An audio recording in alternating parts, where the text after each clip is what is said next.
Alors, pour Vue d'ici, je me trouve avec Florence Valero, qui est autrice de théâtre, et notamment par rapport à une pièce qui s'appelle Carapace au pluriel. On va en parler ensemble. On est en visioconférence, hein, comme avec cette période-là, c'est un peu compliqué d'avoir des rendez-vous physiques. Bonjour Florence. Bonjour, Franck. Alors, Florence, vous êtes autrice de théâtre, c'est ça? Alors, Oui. Comment c'est venu? Depuis combien de temps vous faites ça? Alors, en fait, à la base, je suis comédienne, intermittente du spectacle, et j'ai beaucoup travaillé avec deux metteurs en scène qui m'ont aussi inspiré l'écriture. Le premier, c'est Julien Gaillard, et le deuxième, c'est Pascal Kirsch. Donc, ils m'ont formée à la fois au métier de comédienne et aussi à cette sensibilité du texte de théâtre. Déjà, j'écrivais aussi pas mal de poésie et j'ai été publiée en tant que poète aux éditions L'Arbre à Parole, qui sont tenues par Antoine Vauters, l'écrivain Antoine Vauters, qui est assez populaire maintenant. Et donc voilà, donc j'en suis venue à l'écriture de théâtre parce qu'elle est pas si différente que la poésie. Et surtout, ce qui m'intéressait, c'était la narration, les personnages et l'incarnation sur scène. Donc, ça faisait, pour moi, c'était une recette assez inspirante et qui était pas forcément si loin, où ça prolongeait mon métier de comédienne. Et je me suis lancée là-dedans en, on va dire, 2016, ouais. L'écriture de théâtre après la poésie, 2016. Voilà. D'accord. Oui, ça commence à faire quelques années maintenant. Donc oui, ça fait 5 ans. Donc ça commence à et donc il y a eu plusieurs pièces décrites. Ouais, il y en a eu une qui a été publiée il y a 1 an et demi aux éditions Les Signes, qui s'appelle Attraction, que j'ai mis bien 2 ans et demi, 3 ans à écrire parce qu'elle est basée sur le drame de Tchernobyl. Voilà. D'accord. Donc du point de vue d'une Française qui est née dans une zone qui a été affectée par le nuage en France et voilà. Je croyais que le nuage s'était arrêté à la frontière. Ouais, voilà, c'est ce que tout le monde dit, mais c'est faux. Oui. Ça on l'a bien prouvé. Ouais, donc je suis née à Martigues et ça a quand même été bien touché. Je sais pas, je pense que je portais toujours ça en moi et j'ai vraiment voulu me confronter à ce sujet il y a 5 ans. J'ai fait plein de recherches, je suis allée en Ukraine aussi. Mais c'est pour ça que ça a mis du temps. Exactement. Et je voulais pas dire n'importe quoi non plus. C'est pas parce que j'ai un point de vue occidental sur l'Ukraine ou la Russie que voilà. Fallait vraiment que je structure, on va dire, la chose. Bon, très bien. Bon, déjà une bonne entrée en matière. Donc on voit que vous faites des recherches, etc., et que c'est des pièces de théâtre bien construites. Donc nous, on est là pour Carapace. Donc Carapace, c'est votre nouvelle pièce de théâtre que vous avez enregistrée en format audio, mais ça on va en parler un petit peu plus tard. Et donc Carapace, c'est inspiré d'une histoire vraie. Alors sans nous révéler toute l'histoire, bien entendu, parce que voilà, on va donner un petit peu de choses aux auditeurs et aux auditrices, c'est que ils vont pouvoir entendre cette pièce grâce à vous et à Radio Ems, parce qu'on va la mettre à disposition. Mais donc, elle est inspirée d'une histoire vraie. C'est quoi un tout petit peu cette histoire? Ok, contrairement à Tchernobyl, qui est un fait historique avéré, là je me suis vraiment intéressée à une personne, à une dame qui avait presque 50 ans quand je l'ai rencontrée. Elle avait les cheveux rouges et elle attendait à la sortie d'un théâtre. J'étais allée voir ce jour-là jouer un ami. Et donc je la vois distribuer des dessins de coccinelle à l'équipe du théâtre, à d'autres personnes, très joviales, très enjouées, avec un enfant à côté d'elle, son fils, qui devait avoir 8-9 ans à l'époque. Et elle s'avance vers moi. Elle me distribue un dessin de coccinelle, je lui dis que je patiente, que j'attends mon ami qui est encore en loge, et je sais pas pourquoi elle continue à me parler de ses dessins, qu'elle fait beaucoup d'œuvres caritatives, qu'elle a beaucoup de missions auprès d'enfants hospitalisés, qu'elle aime beaucoup les spectacles, qu'elle distribue ses dessins à des gens à la fois qui la touchent et qu'elle veut aider, comme des petits porte-bonheur. D'accord. Mais moi je me dis c'est qui cette femme aussi, enfin malgré toute la sympathie qu'elle me renvoie, je me dis qu'est-ce qu'il y a derrière aussi, ou est-ce qu'elle a un travail, et puis c'est qui le père de cet enfant, etc. Enfin, en fait, il y avait plein de questions qui me venaient. Et je me suis dit, il y a des personnes comme ça qu'on n'a pas envie de laisser en chemin, et j'avais envie de la connaître davantage. Ouais, en gros, c'est quoi son histoire? C'est quoi? Voilà, c'est quoi son histoire? C'est quoi? Parce que c'est pas tous les jours qu'une dame aux cheveux rouges s'avance vers vous pour vous donner des seins de coccinelle avec cette espèce de porte-bonheur, de générosité, comme ça. Et effectivement, en la connaissant davantage, j'apprends des choses sur cette situation précaire, sur sa situation de mère célibataire, sur ce père qui renie son enfant, etc. Et d'autres événements aussi, que moi j'ai également pris comme matière à l'histoire, mais c'est pas non plus la réalité. Enfin, c'est pas naturaliste non plus. C'est juste que moi, cette femme m'a inspiré à la fois une personnalité de femme très forte et en même temps des thématiques qui moi me parlaient, comme l'indifférence, l'injustice sociale, l'abandon, le lien impossible, quoi, la famille impossible. Enfin, tout ça, ça bouillonnait et voilà est né Carapace. Mais alors, Carapace, c'est né avec sa contribution, avec elle, ou? Je lui ai dit que je voulais écrire sur elle. Voilà, par rapport à tous les éléments qu'elle me donnait, par rapport aussi à son grand cœur ou ses missions caritatives, et je lui ai dit je veux écrire à partir de vous. Et elle me dit ok. Après elle me dit, moi je sais pas écrire, moi je fabrique des objets, etc. J'aime beaucoup les histoires, mais je saurais pas écrire une histoire. Et moi je dis bah oui, moi j'ai envie d'écrire sur vous, et en plus j'avais envie de le faire, mais à partir du point de vue de l'enfant, parce que je me suis dit, cet enfant à qui il est arrivé aussi beaucoup d'aventures, qu'est-ce qu'il pense de tout ça, est-ce qu'il se questionne pas sur ses origines non plus? Enfin voilà, il y avait plein de choses qui me venaient. Je me suis dit, si je veux raconter l'histoire de cette femme, c'est à partir du point de vue de son enfant. Voilà. Et dans la pièce de théâtre, j'ai dit qu'il avait 17 ans, alors qu'en vrai, il en a un peu moins. Il entre dans l'adolescence, mais voilà. Et qu'est-ce que ça fait un petit ado rebelle, qu'est-ce qu'il a à dire sur sa maman qui est très énigmatique au demeurant. Voilà. Oui. Parce que des cheveux rouges, on n'en voit pas tout le temps. Bon, après c'est sympa, mais comme des cheveux bleus ou verts, c'est assez rare. Alors il y a donc belle histoire. Alors parce que on va pas, voilà, faut pas qu'on raconte quand même. Ce serait dommage. On va pas spoiler comme on dit. Et puis donc est venue l'idée de faire ça en format audio. Parce que du coup là, voilà, on peut révéler aux auditeurs et aux auditrices que qui nous écoutent à la radio et qui vont nous écouter du coup en podcast, que cette pièce de théâtre, vous l'avez enregistrée en plusieurs épisodes sonores. Et qu'on va pouvoir l'écouter, on va pouvoir écouter cette pièce de théâtre en podcast. Alors comment c'est venu cette idée de le faire en format sonore? Les événements ont fait que, donc la crise sanitaire, le confinement, l'arrêt des spectacles, du spectacle vivant, là ça va faire 1 an. Bon, heureusement ça va réouvrir le 19 mai, donc on espère. Avec des jauges, mais voilà, ça va quand même un peu rouvrir, quoi. Mais normalement ça réouvre. Et donc il y avait cette question, ce projet, il y avait beaucoup de comédiens. Il y a toujours beaucoup de comédiens. D'ailleurs, il s'est agrandi avec les voix supplémentaires. Quoi en faire alors que les budgets sont à sec, ou en tout cas sont en suspens, qu'on peut pas le démarcher parce que les salles aussi sont fermées. On aurait pu s'organiser peut-être une résidence à titre privé avec des professionnels, mais après quand il y a eu les 10 kilomètres, etc. Pour moi c'était une pièce trop fragile pour pouvoir se lancer dans une résidence comme ça pendant cette période.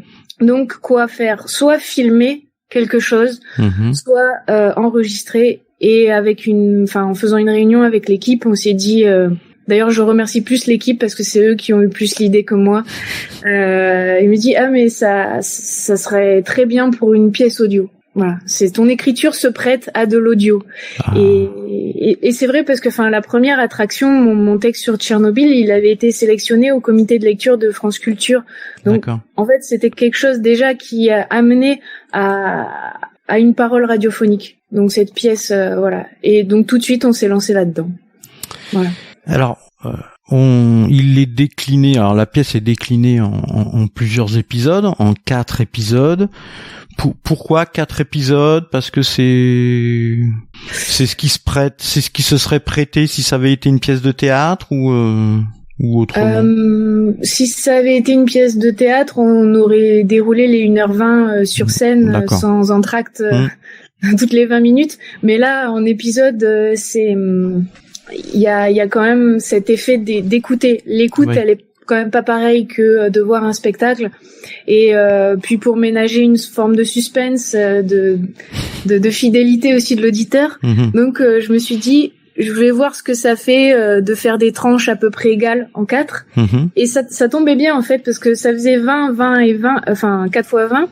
Et à chaque fois ça tombait à un endroit où je pense, pour l'avoir fait un peu écouter à des amis, ça tombe bien. On a envie d'en savoir plus. Oui, c'est ce que j'allais dire parce que c'est peut-être pas forcément dans la construction d'une pièce de théâtre de tomber à environ 20 minutes à chaque fois.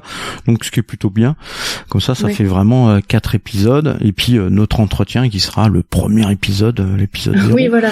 On va dire, voilà, qui fait pas partie de la pièce de théâtre. Alors on va parler un petit peu de l'équipe. Donc il y a une longue. Alors on va pas citer tous les noms parce que sinon là on s'en sort plus. Alors voilà, sans faire offense à tout le monde, on va parler peut-être de l'équipe en général et peut-être de certaines personnes qui pour vous ont été plus moteurs dans l'ensemble de la création de ces épisodes audio. Voilà, qui a été le premier noyau, parce que comme vous l'avez dit tout à l'heure, il y a des voix qui sont venues se rajouter. Donc en gros, c'était qui le premier noyau pour cette pièce de théâtre? Alors le premier noyau, si vous regardez la fiche que je vous ai envoyée, c'est les 7 personnes qui sont au départ, qui sont citées. Donc eux, c'est les 7 comédiens qui sont sur scène. D'accord. Voilà. Mathias Degayle. Ouais. Voilà. Laure Caral. Ouais. Xavier Berlioz. Oui. Marie Lagré, Mélodie Leblay, Alexandra David et Antoine Sastre. Voilà. Exactement. Ça, c'est les premiers noms. Ouais, et bien entendu, Florence Valero, écriture et réalisation. Là, alors, du coup, la réalisation, et on va parler de l'équipe, en même temps, la réalisation, en format audio, par rapport à un format sur scène de théâtre, ça change vraiment. Ouais, j'ai envie de dire parce que on se concentre vraiment. Alors au niveau de la direction d'acteur, non, pas forcément, mais on se concentre quand même vraiment sur qu'est-ce qui se dégage de la voix dans le jeu, alors que sur scène, c'est quand même les corps, les mouvements. Je veux dire, l'engagement, il est le même. Seulement, il faut rajouter sur scène les déplacements et cette circulation des corps, la scénographie, etc. Là, la voix, c'est un micro, c'est le jeu du comédien, mais quand même ça réduit à l'outil de la voix, on va dire. Et donc du coup, faut mieux travailler les intonations. J'ai envie de dire toujours comme un comédien de théâtre, mais les intentions, quoi. Qu'est-ce qui sort spontanément du cœur ou des émotions, même si on est immobile devant un micro avec un casque, quoi. Oui, puis on entend quand quelqu'un parle, sans le voir, on entend quand la personne parle et qu'elle sourit. Ça s'entend le sourire à la voix. C'est vrai. C'est énorme, c'est vraiment le son. Il y a des choses qui se transmettent. Alors, donc tout ça, du coup, il y a eu plein de monde. Il y en a eu plein d'autres encore après. Il y a eu encore une dizaine ou une douzaine de personnes qui ont enregistré toutes les voix. Le mixage, c'est Quentin Degris. Ouais. voilà, faut le rappeler. Ah bah oui, nous on aime bien ceux qui mixent en radio, c'est quand même un travail très important. Ouais. Et tout ça a pris combien de temps l'enregistrement de ces 4 épisodes? Vous voulez dire que l'enregistrement ou enregistrement et mixage? Alors que l'enregistrement et mixage, voilà, combien l'étape complète? Alors ça s'est fait sur mars-avril, pas tous les jours, mais 1 à 2 fois par semaine, 1 à 2 fois par semaine sur mars-avril. Et en parallèle le mixage aussi, parce qu'on mixait scène par scène, parce que tout s'est fait à distance aussi. C'est ce que j'allais dire. Voilà, comment ça s'est mixé? Est-ce que vous avez mixé une fois que vous aviez tout ce qu'il fallait pour un épisode, ou non, c'était scène par scène? D'accord. Ouais, alors au début on a fait l'épisode 1, mais ça lui faisait beaucoup d'infos à Quentin, ce que je comprends, et puis moi aussi je le faisais entrer dans un univers qui était plus subtil que lui, ce qu'il avait à faire, parce qu'il compose souvent des musiques pour des univers très forts, ou avec une atmosphère soit de film d'horreur ou soit de fantastique, de science-fiction. Là, je lui demandais quelque chose de quand même plus, même s'il y a de la fantaisie, de quand même plus tranche de vie, comédie dramatique. Donc voilà, il fallait entrer dans mon univers, que c'était pas forcément évident pour lui. Mais après, il a super bien géré. C'est juste que l'épisode 1, il fallait pas que je lui envoie tout comme ça tout en un bloc, quoi. Ça faisait beaucoup, quoi. Mais après on a trouvé notre rythme, on s'est accordé, on a fait scène par scène, et ça composait les épisodes, etc. Et on a accordé nos violons, et ça s'est très très bien passé. Donc ça a duré 2 mois, quoi. Ouais, à peu près. Je dis pas je sais pas, 24 heures sur 24, mais à peu près. Oui, mais du début à la fin, ça a duré 2 mois. Ouais. Et puis donc dans toute cette histoire, il y a eu nous on s'est, voilà, on est rentré en contact. Alors vous pouvez dire aux auditeurs, aux auditrices comment ça s'est passé. Je peux le raconter aussi, mais c'est mieux que ça soit vous. Ouais. Alors tout d'abord, c'est Mélodie Leblé qui est citée dans les comédiennes, qui m'avait beaucoup accompagnée aussi à l'Assistana avant sur la mise en scène de Carapace, qui m'a dit j'ai travaillé avec une comédienne qui s'appelle Pauline Moinjon Vallès, qui est aussi une grande amie, et qui m'a dit qu'elle travaillait avec Radio MS. Voilà, elle avait fait des podcasts, des super podcasts d'ailleurs que j'ai écoutés, parenthèse. Et voilà, elle connaît Franck Boissier. Voilà, elle a une chronique qui s'appelle Génération Z, voilà, qu'elle avait commencé en podcast, qu'elle avait fait en podcast, et puis on s'est rencontrés. Et voilà, maintenant ça passe le mardi et le jeudi à 18h30. J'en fais un peu la promo du coup, puisque c'est un peu grâce à elle qu'on s'est rencontrés, quoi. Oui, voilà, c'est grâce à Pauline, et qui par ailleurs j'ai pu vraiment humainement la rencontrer, et très belle personne, et elle a très bien contribué aussi à une des voix de Carapace. Voilà, donc c'est quand même le chaînon ou le pont, c'est Mélodie Pauline jusqu'à vous. Voilà. Donc voilà, et puis voilà, vous avez pris contact, voilà, vous m'avez envoyé un message, et puis on s'est appelé, et et on a dit banco. Super idée, voilà, parce que c'est la première fois qu'on va faire ça avec Radio Ems. On a déjà eu des comédiens, des comédiennes, voilà, moi j'ai déjà eu des entretiens, mais alors une autrice de théâtre, non, si vous êtes la première. Bon. Dans ce cadre-là, quoi, et pour parler d'une pièce de théâtre et diffuser une pièce de théâtre en audio sur notre podcast. Alors pourquoi on le met en podcast? Parce qu'on en avait beaucoup parlé, voilà, pour que les auditeurs, les auditrices sachent un peu. On a beaucoup échangé avec Florence, et il y avait l'idée de est-ce qu'on fait en direct ou pas, mais en direct ça faisait 1h20 à la suite. Et c'est pas sûr que les gens allaient être comme dans une pièce de théâtre à écouter pendant 1h20 à la suite, et donc est venue l'idée de dire on va le faire en podcast, et on va le faire en épisode, comme ça les gens pourront faire des pauses et à la limite revenir en arrière, réécouter pour se recaler à la suite. C'est disponible en podcast sur notre plateforme. Alors pour trouver, c'est Carapace au pluriel avec un S, carapace.radioms.fr. Et donc là, vous allez tomber sur la playlist. Si vous nous écoutez en podcast, c'est que vous y êtes, puisque il y aura cet entretien en premier, et puis les 4 épisodes à la suite de Carapace que vous pourrez écouter tranquillement chez vous, depuis nos applications, téléphone, depuis votre ordinateur, depuis plein de choses connectées à Internet. Ouais. Vous allez avoir les noms de tout le monde. Voilà, on les a pas cités, mais ils seront tous donnés dans les épisodes. Vous pouvez voir toutes les voix, toutes les personnes qui ont participé à Carapace, et puis tout ce qui est crédit, musique, mixage, etc. Voilà. Donc ça va être sympa. Oui. Ouais. Et puis on verra si on refait quelque chose, parce que on va voir le succès que ça peut avoir. Bon, après tout ce qu'on vous souhaite, c'est que vous puissiez la faire en vrai sur scène, cette pièce de théâtre. C'est quand même mieux. Voilà. Moi je suis pas un grand fan de théâtre. J'aime bien quand j'y vais, j'aime bien. Je préfère le cinéma, moi. J'aime bien cette ambiance de cinéma, mais voilà.